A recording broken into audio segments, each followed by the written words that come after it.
प्रतिष्ठापरी योगेश्वराचे कवी वाल्मिका सारिखा मान्य ऐसा नमस्कार माझा सद्गुरु रामदासा जय रघुवीर समर्थ. सगळ्या श्रोत्यांना नमस्कार. गेल्या वेळी आपण श्लोक नंबर 59 ला सुरुवात केली होती. तर तो असा आहे, मना कल्पना कल्पिता कल्पकोटी नवे रे नवे सर्वथा राम भेटी मनी कामना राम नाही दयाला अति आदरे प्रीती नाही दयाला असं आहे. तर ह्याच्यामध्ये नोट केलं असेल तर मना कल्पना कल्पिता कल्पकोटी एवढे शब्द आलेले आहेत. ह्याचा अर्थ समर्थाने अशी आपल्याला सूचना दिली आहे की आपण जर कल्पनेचा अखंड पाठपुरावा केला तर आपल्याला रामाची भेट कधीच शक्य नाहीये. आता पण ते कसं करायचं असे म्हणाले तर खरं आहे. सूचना जर दिली आहे की मना कल्पना कल्पिता कल्प कोटी कोटी कल्पना केल्या तरी पण नवे रे रवे दोनदा सांगितलं म्हणजे इन्सिस्ट केलंय की कधीच आपली रामभेट होणार नाही जर आपण असं केलं तर. मग का बरं असं सांगितलं?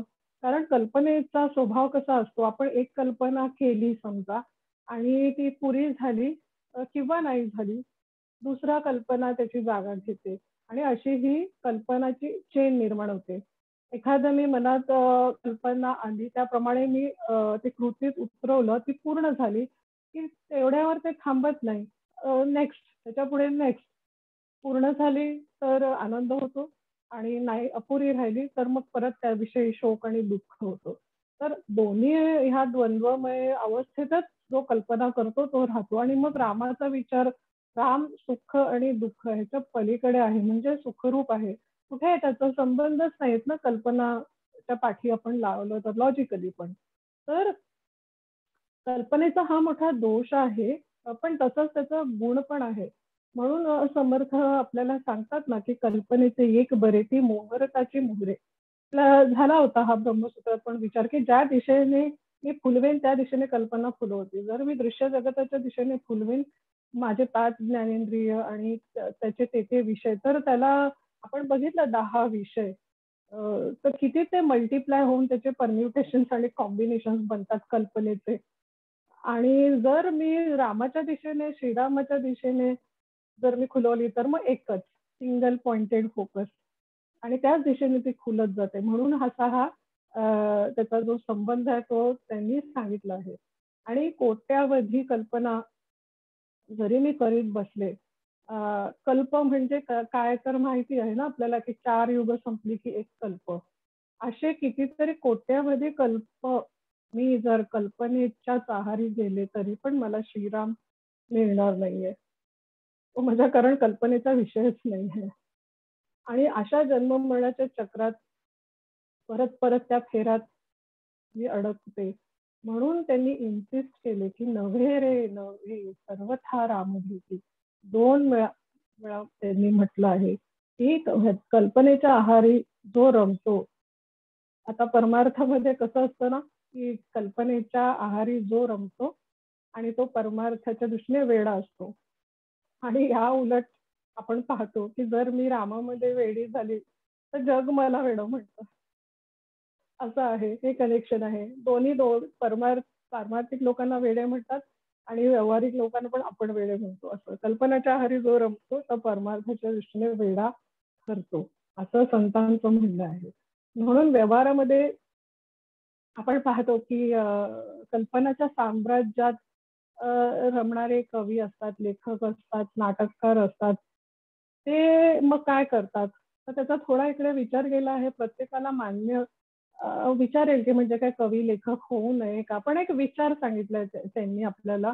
बरं वाईट असं काही नाही, वास्तव सांगितलं आहे की समजा मी एखादी कविता केली, कल्पना केली, तर मग काय मला ती कल्पना शेअर करायची असते. कल्पना मी माझ्यापाशी ठेवून नाही घेत.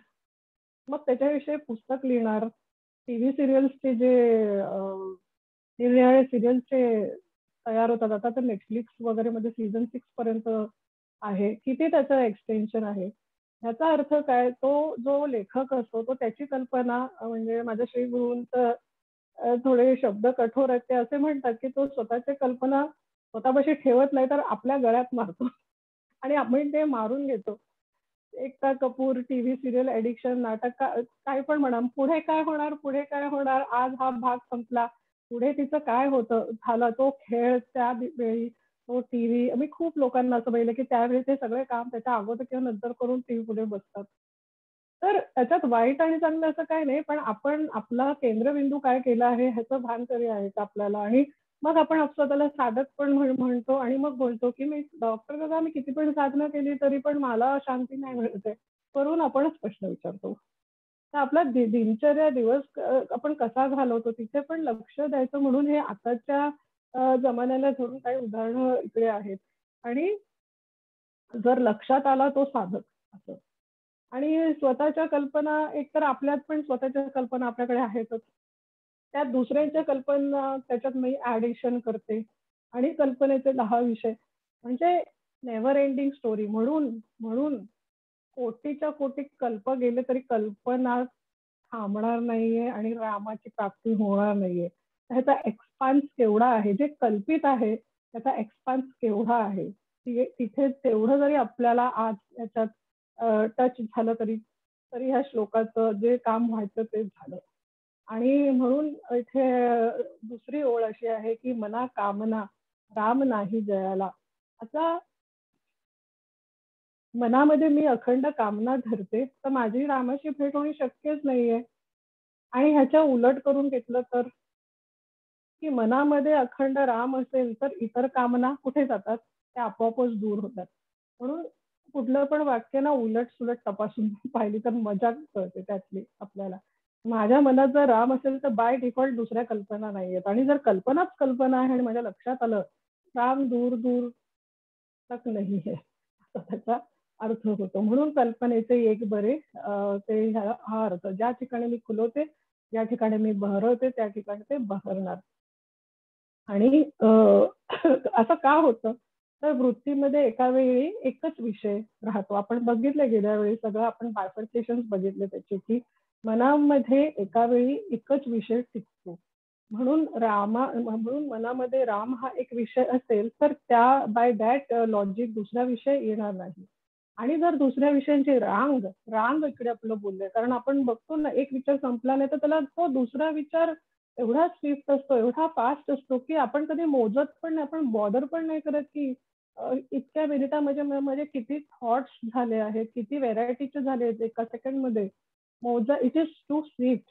म्हणून ते एकामागे एक अशी चेन रांग लागलेली असते. म्हणून काही ठिकाणी मेडिटेशनमध्ये वॉच युअर थॉट्स असं म्हणतात, की किती असतात per minute. Actually per minute लागतात ते, पर सेकंडला मग किती, मग झिरोला कधी येतात असं सगळं अवेअरनेस.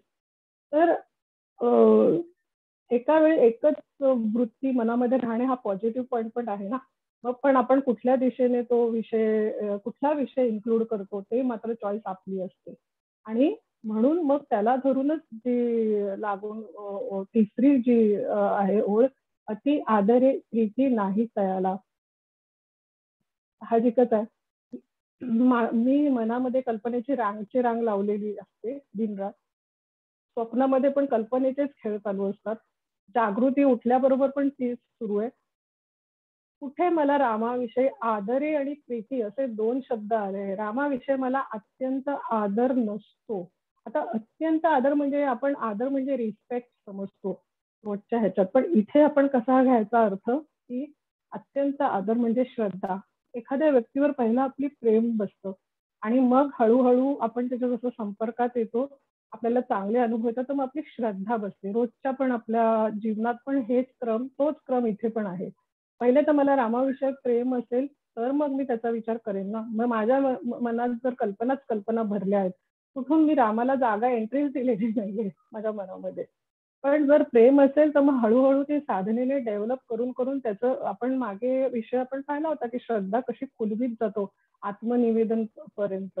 ती ताकद आहे श्रद्धामध्ये.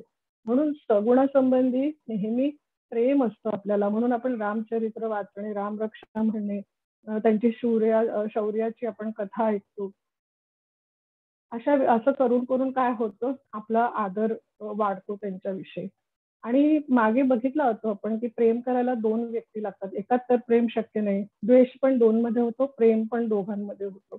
म्हणून आत्ताच हा जर आपण विषय समजावून घेतला, की प्रेम आणि अति आदरे हे कनेक्टेड कसे आहेत, तर मग आपल्याला नक्की साधना करताना त्याचा उपयोग होतो. कारण काय लहानपणापासून आपल्या भारतात तरीही आपल्याला प्रत्येक घरोघरी प्रत्येकाच्या रिलिजन किंवा ह्याच्याप्रमाणे प्रत्येकाला देव काय आहे ह्याचं लहानपणापासून काही ना काहीतरी आपला संपर्क येतो. भलेही तो कुठल्या जातीचा असून दे. मग त्याला तू उदबत्ती लाव, फुल वाहा, नमस्कार कर, निरांजनी लाव, आरती कर. अशा मोठे आपले घरचे जे कोणी असतात ते आपल्याला सांगत असतात किंवा आपल्याला जर आवड असेल तर आपण दुसरीकडे बघतो आणि आपण पण करतो. जनरली मोठेच हे सगळ्या गोष्टी देवपूजा कर, आपण त्यांच्याकडनंच शिकतो. ह्यामुळे आपल्या पूर्वजांचे खूप आपल्यावर नितांत उपकार आहे, की त्यांनी आपल्याला श्रद्धा बाय डिफॉल्ट असं माझे श्रीगुरू म्हणतात, की स्वामी विवेकानंदांना अ, अ, एकदा विचारलं होतं, की भारतीयांची खपली काढली तर आतमध्ये काय सापडेल हृदयाची? तर ते म्हणाले 2. एक म्हणजे जात, आपण जात ह्याच्याविषयी खूप आपण त्याला हे करतो विचार आणि दुसरी म्हणजे श्रद्धा. हे 2 स्थायी भाव आहेत आपले, जात आणि श्रद्धा.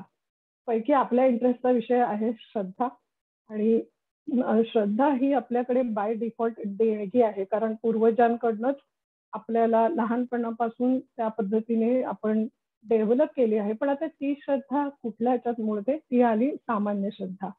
ही सामान्य श्रद्धा बाय डिफॉल्ट आपल्यामध्ये आहे, ही एक मोठी देणगी आहे. बाकी पाश्चात्य देशांमध्ये हे डेव्हलप करायला लागतं. जी सामान्य श्रद्धा आपली आहे, ती त्यांना आत्ता जर ते पारमार्थाला लागले, तर पहिले त्यांना हे डेव्हलप करायला लागतं. तर आपल्याकडे ते म्हणतात आपल्या अंगातच श्रद्धा आहे. आपण पटकन लगेच भोळे देवावर विश्वास ठेवतो, which is a good thing.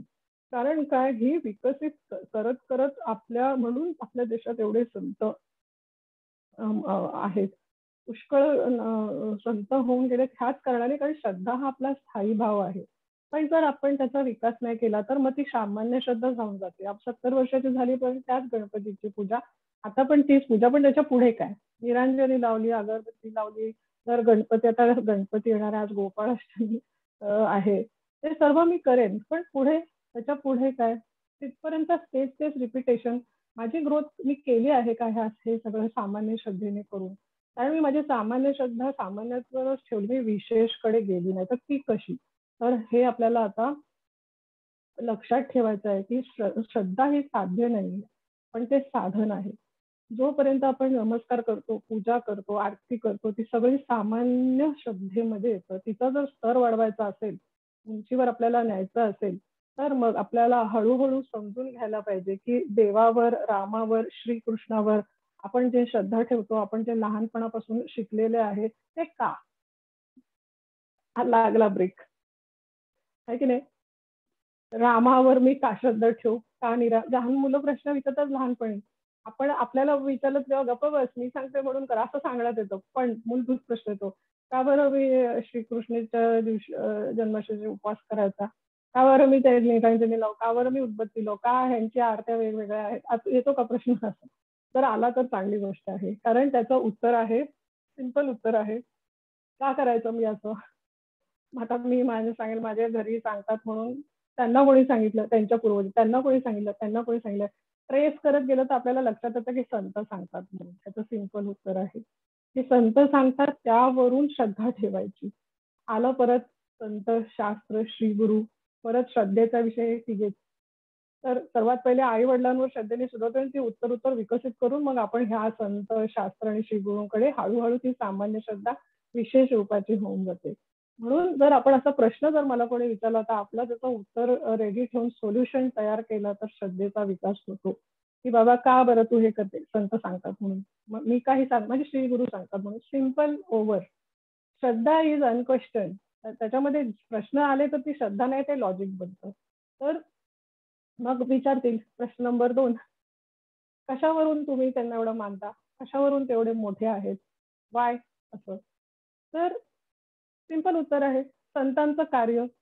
त्यांनी समाजासाठी जे केलं बदलीमध्ये त्यांनी बँक बॅलन्स नाही भरलं त्यांचं एक कवडी पण घेतली नाही आपल्याकडे उलटे आपल्याला देतच गेले अशी प्रकारचे जर संत का नको आहे तुम्ही त्यांचं जेव्हा की माझ्याकडे 1 रुपया पण नाही घेत आहे आणि मला एवढं सगळं देतात आहे काय त्यांनी त्यांनी त्यांचा काय फायदा की त्यांनी जे अनुभवली, त्यांनी जी गोडी चाखली, ती त्यांना मला दाखवायची आहे.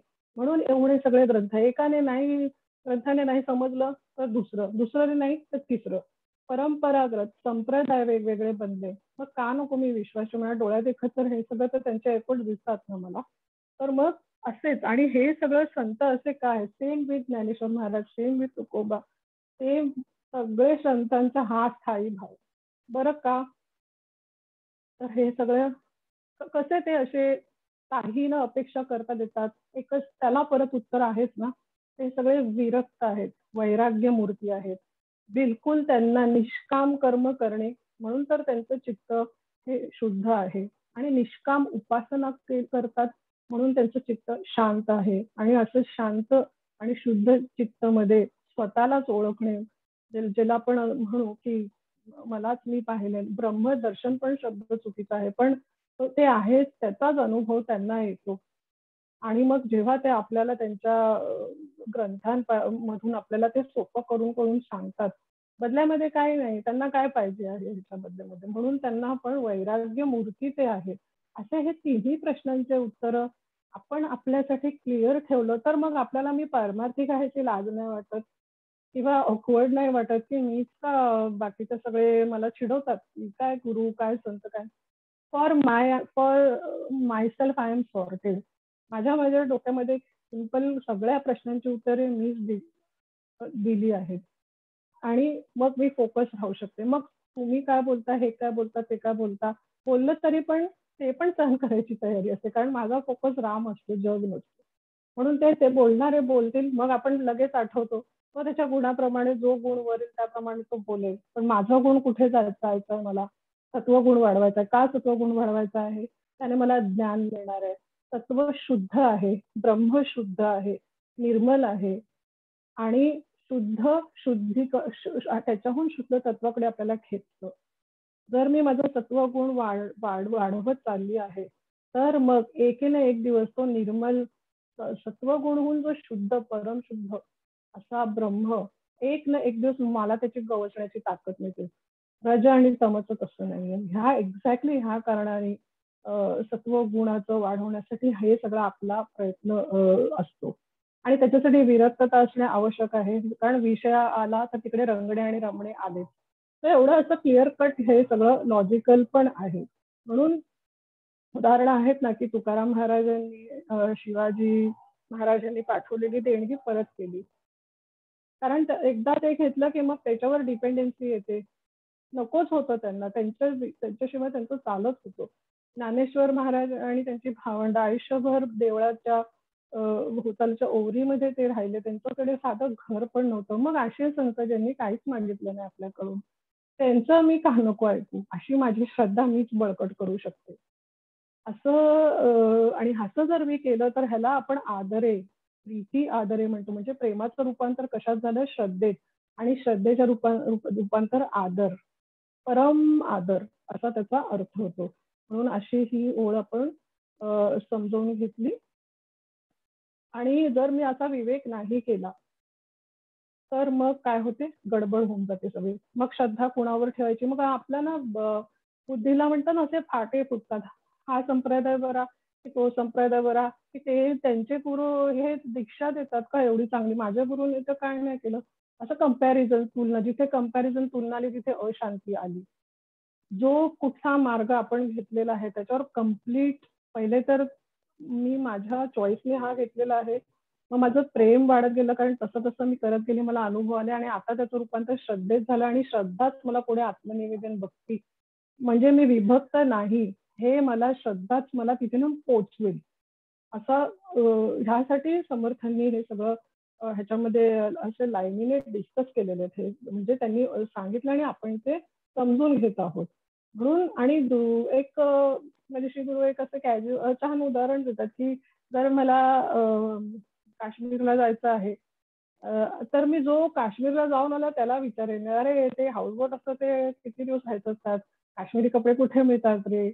बरं मी आले की जम्मू काश्मीरला जाऊ की डायरेक्ट तिथून काही बस आहे का काय आहे what is the mode of transport असं सगळं कोणाला जो प्रत्यक्ष काश्मीर पाहून आला त्याला विचारलं तर किती चांगलं आहे ज्याने बघितलंच नाहीये तो सेम माझ्यासारखाच आहे तो काहीतरी कल्पना करेल आणि मला सांगेल अरे तू गुगल करून घे ना, तू हे करून घे. हो ते तर मी करतोच. पण जो प्रत्यक्ष जाऊन येतो ना, त्याचा अनुभव व्यवहारात पण आपल्याला ऐकायला आवडतो की नाही? तसंच आहे. संतांनी हे अनुभव प्रत्यक्ष घेतला आहे. मग त्यांचं ऐकायला आपल्याला बाय डिफॉल्ट आवडतं. म्हणजे जो पारमार्थिक समजतो स्वतःला आणि जो साधना करतो तो. तर मग असं ह्याप्रमाणे आपण जर वाटचाल केली, तर मग जे मिळायचं ते मिळण्याची इथे व्यवस्था आहे. आणि अ, आपण नेहमी ऐकतो आत्मा, आत्मा, आत्मा. संत नेहमी ते सांगत असतात. पण अनुभव जेव्हा जेव्हा त्यांना तो अनुभव आलेला आहे म्हणून ते आपल्याला सांगतात आणि दिशा दाखवतात. त्या दिशेने चालायचं काम माझं आहे.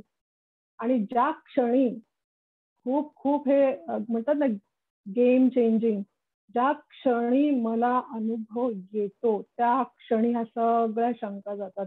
निशंक होतं मन, निश्चल होतं मन, शांत होतं मन, कारण आत्मतत्वाशी एकरूप झालेलं असतं. त्यामुळे त्याचा जो असर असतो असं आहे. पण अनुभव आल्यावर त्याच्या अगोदर शंका येणं अपेक्षित आहे आणि त्या सोडवून घेणं शास्त्र संत श्री गुरु ज्ञानी माणसाकडनं प्रामाणिकपणे ज्या ज्या शंका येतात ते सोडून घेणं आपल्या साधकाचं काम आहे. नाहीतर मग दिशाभूल होते किंवा कंटाळा येतो साधना करायचा किंवा रस नाही वाटत त्याच्यामध्ये. कारण आपण बघितलं आहे की कल्पनेचं किती कल्पकोटी कितीतरी मला तिथे हरवण्यात जास्त इझी आहे. असं त्यामुळे हे सावधानता परमार्थ सोपं काम नाहीये. खूप कठीण आहे. त्यामुळे हे सगळं संतांनी आपल्याला त्याची जागोजागी वॉर्निंग दिली आहे.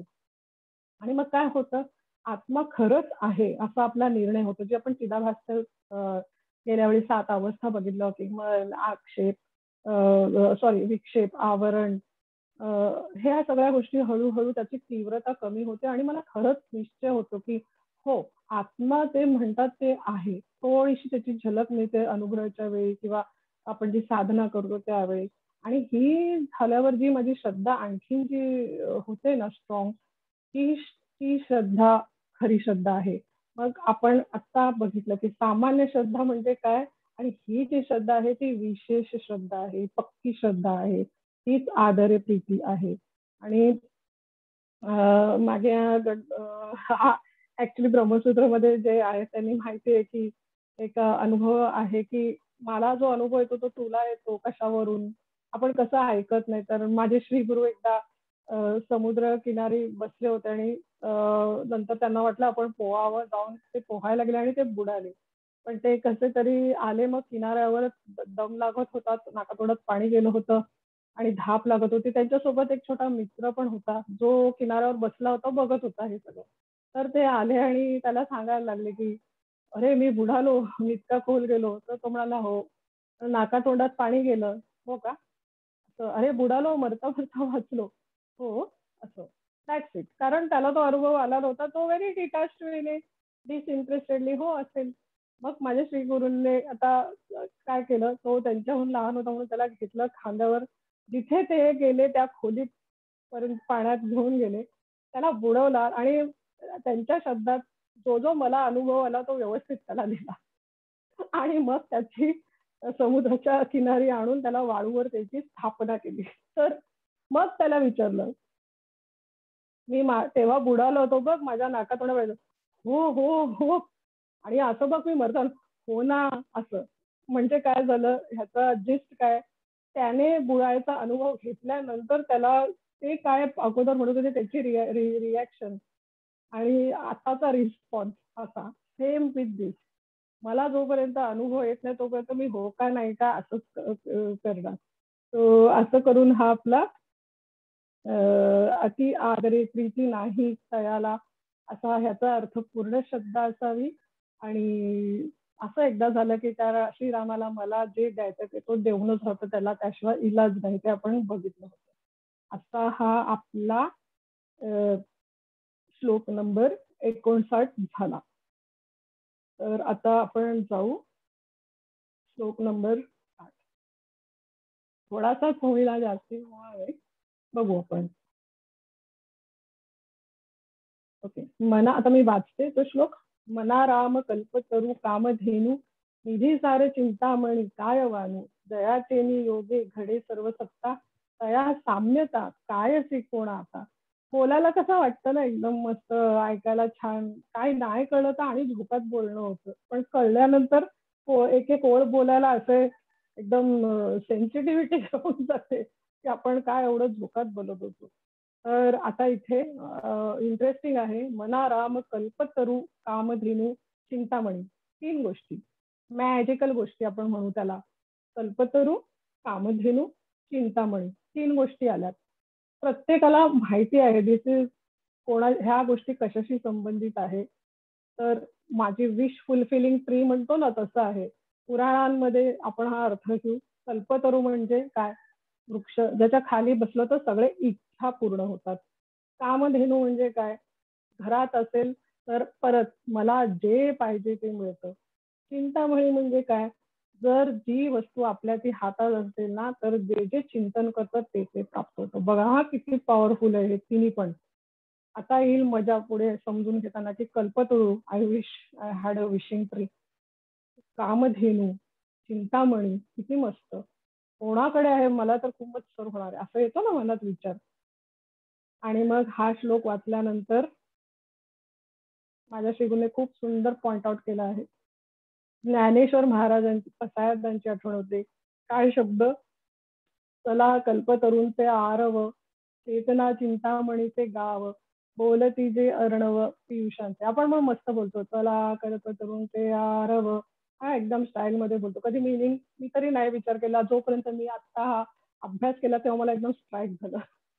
तर जेव्हा ज्ञानेश्वर माऊली जे कल्पतरू म्हणतात ते कोणाला म्हणतात आणि आपण जे कल्पतरू म्हणतो ते कोणाला म्हणतो, खूप फरक आहे.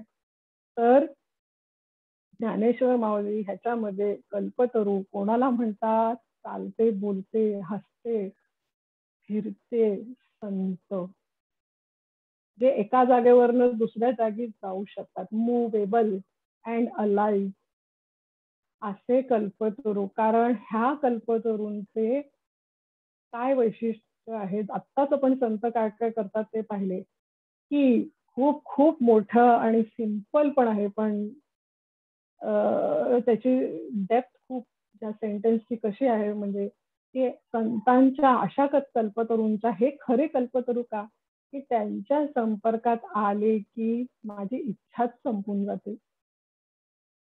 असे ते चालते बोलते संत. इच्छा पूर्ण करणे कल्पकोटी किती असंभव आहे. किती पण इच्छा पूर्ण केल्या तरी त्या होणार नाही पूर्ण. आणि मला मग काय चॉईस करणार मी? खूप सगळ्या सगळ्या इच्छा पूर्ण करत बस, की मला ज्यांच्या सहवासात मला इच्छाच येत नाहीये एकही, आहे की नाही? वंडरफुल एकदम कंपॅरिझन. तर म्हणून आपण जेव्हा कल्पतरू म्हणतो तेव्हा आपण हे कल्पतरू आठवावेत. चिंतामणी जेव्हा विचार करतो तो रत्न नाही. आणि जेव्हा आपण कामधेनू, आता ह्याचा आपला डिटेल ह्याला कसा लिंक करायचं ते पण आपण बघू. आता मनात कल्पनाच येणार नाही याचा अर्थ काय? त्याचा पूर्वीचा पण श्लोकचा ह्याच्याशी संबंध आहे. माझ्या कल्पनेला पूर्ण विराम मिळतो. कल्पनाच निर्माण होणार नाही, इच्छाच निर्माण होणार नाही. आणि कल्पना आपण फायनली आपण जर असा विचार केला तर मी कल्पना तरी का करते? फिरून फिरून उत्तर तेच आहे. ती कल्पना करते सुखासाठी. जे पण माझी कल्पना असते ती सुखासाठीच असेल. जेव्हा पूर्ण होत नाही तेव्हा काय होतं, त्या सुखाचं रूपांतर दुःखात होतो. पण सुखरूपता कुठे आहे? तर ते चालते बोलते संत त्यांच्याकडे आहेत आणि मी त्यांचेच पाय घट्ट धरून ठेवले तर मला कल्पतरू वृक्ष, चिंतामणी, कामधेनू ज्याच्या सत्तेवर हे तिन्ही चालतात. श्रीरामाच्या सत्तेवर आपण बघितली ईश्वरी सत्ता सगळ्या क्रिएशनवर आहे. मग कल्पतरू वर सत्ता कोणाची चालते? श्रीरामाची. चिंतामणी तो तसंच आपल्याला सगळं देतो, चिंता काढून टाकतो. ही सत्ता कुणामुळे आली त्याला? रामामुळे. चिंतामणीमध्ये चिंतामणीत्व कुणामुळे आलं? कामधेनूमध्ये कामधेनुत्व कुणामुळे आलं? कल्पवृक्षामध्ये पूर्ण करायचं सत्ता कुणामुळे आली? तर श्रीरामामुळे. आणि ह्या सगळ्या सत्ता जो ह्यांना देतो, मी जर त्याचीच कास धरली तर मग हे 3 माझ्यासाठी म्हणजे माझे श्रीगुरू म्हणतात की झाडकी पत्ती. पण आपण हे केव्हा म्हणू? आता माझ्याकडे कल्पतरू नाही, ते म्हणेल माझ्यासाठी काय की झाडकी पत्ती कल्पतरू म्हणजे. येऊन द्या माझ्याकडे कल्पतरू खरोखरचा, बसेन मी त्या वृक्षाखाली. आज मला बंगलो पाहिजे, आज मला हे पाहिजे, विसरून जाईल मी श्रीराम. मी हे किस झाड की पती जोपर्यंत बोलेल जोवर त्याचा मला अनुभव नाही आलाय. आला की पळालीच मी त्याच्या पाठी. चिंतामणी आता इकडे बसून मोठं तुम्हाला असं सांगते, द्या कोणी चिंतामणी. कुठे प्रवचन, कुठे मनाचे श्लोक, लगेच अरे मी ट्राय तर करते माझी एक चिंता मिटते का. कुठे श्रीराम, कुठे सत्ता, सगळं बोलण्यासाठी राहून जातं हे आणि ऐकण्यासाठी राहून जातं. असं आपण टेस्टिंग होत असते. आणि अशी जेव्हा सीता माऊलींनी हनुमंतांची टेस्ट घेतली होती की रत्न चा हार दिला होता मण्यांचा आणि तो त्यांनी रिटर्न केला सांगून की त्या मण्यांमध्ये श्रीराम नाहीये. कारण सेम लॉजिक ज्याच्यामुळे ज्या सत्तेवर हे सगळं चालतं तोच त्यांच्या हृदयात आहे, तर मग त्या मण्यांमध्ये काय बघू असं त्याचं ऍक्च्युली तसा त्याचा अर्थ होतो. म्हणजे काय, जे सगळं नाशिवंत आहे आणि जे असार आहे, जे अनात्म, जे अनात्म आहे ते श्रीराम नाही. आणि मग कल्पना, कल्पवृक्ष हे सगळं त्याच्यामध्येच येतं. म्हणून आपण पाहतो ना की गणपती ठेवतो आपण गाडीमध्ये, खूप सारे ड्रायव्हर्सच्या गाडीमध्ये खूप खूप देव असतात, पण काय ऍक्सिडेंट व्हायचे तेव्हा होतातच. त्यांच्या कॅबिन मध्ये पूर्ण देवांची अशी ग्रुप असतो. तरी पण काय का ठेवतो, ऍक्सिडेंट नाही व्हायचं, विघ्न नाही यायचं. पण जे व्हायचं तेव्हा ते होतं. इच्छा बघा अशी असते आपली रोजच्या जीवनातली. आता घरोघरी गणपती येणार, उपासना आपण करणार, आपण त्यांना विघ्नहर्ता बोलणार, तर विघ्नाची नुरवी आरतीमध्ये आपण दरवर्षी म्हणायचं. पण विघ्न तर येतच असतात आपल्याला. ज्याने गेल्या वेळी गणपती ठेवला आणि ह्यावेळी गणपती ठेवणार आहे, का वर्षभरात त्याच्या आयुष्यात विघ्न नाही आलेत का? येतात ना. पण वार्ता विघ्नाची नुरवी. आता ह्याचा अर्थ की विघ्न नावाची गोष्ट ही जगात सिद्धच होत नाही. म्हणजे कसा, का बरं? कारण माझा संबंध विघ्नाशी नसतो, त्याच्या फळाशी असतो. एखादा मी काम सुरू केलं आणि ते जर बंद पडलं तर मी म्हणते माझ्या कामात विघ्न आलं.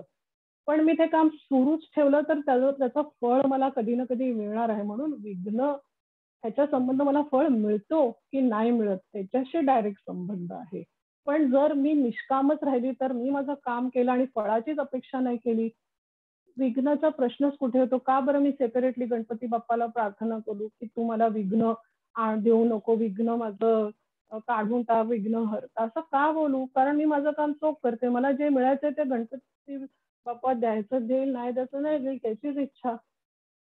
आरत्या म्हणाव्यात पण नवस आणि ह्याच्यासाठी मनोकामना पूर्णासाठी करण्यासाठीच आपण हे सगळं करतो.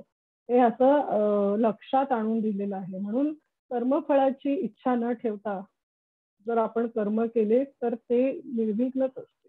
म्हणून जर मी सुखरूप तत्वाच्या अनुसंधानात राहिले तर मग कल्पवृक्षाखाली बसून जायची मला गरजच वाटणार आहे. पण जसं आता मी पॉइंट आउट केलं, हे फक्त बोलायच्या गोष्टीत आणि ऐकायच्या गोष्टीत.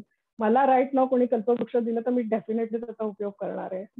प्रामाणिकपणे सांगते, मला काय असं मी एवढी अजून त्याच्यातनं बाहेर पडलेलीच नाहीये, डिटॅच नाहीये, न विरक्त आहे. आहे पण आता समजून तर घेऊ की असं ह्याला एंड कधी होणार आहे. तुझ्या कल्पनेला एंड कल्पकोटी झालं तरी होणार नाही, इतकंच आपण समजून घेऊ शकतो. आपल्याला माहिती आहे की आपल्याकडे वेळ आहे संध्या. हॅलो. 1.5 मिनिट आहे, 1.5 मिनिट.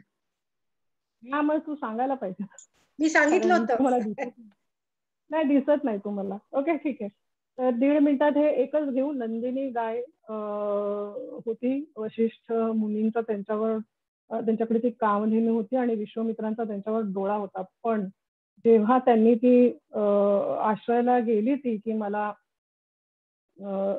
हे ह्यांना ते हरण करणार आहे माझं, तेव्हा ते म्हणाले की मी वर्णाने ब्राह्मण आहे, मी तुझं संरक्षण नाही करू शकेल आणि हा राजा आहे, जर तोच तुझं हरण करायला आला तर मी तरी काय करणार आहे.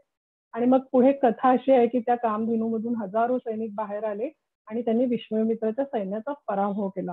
तर शेवटची ह्याच्यातून तात्पर्य एवढाच घ्यायचा आहे की वशिष्ठ मुनींनी कामधेनूचा वापर नाही केला.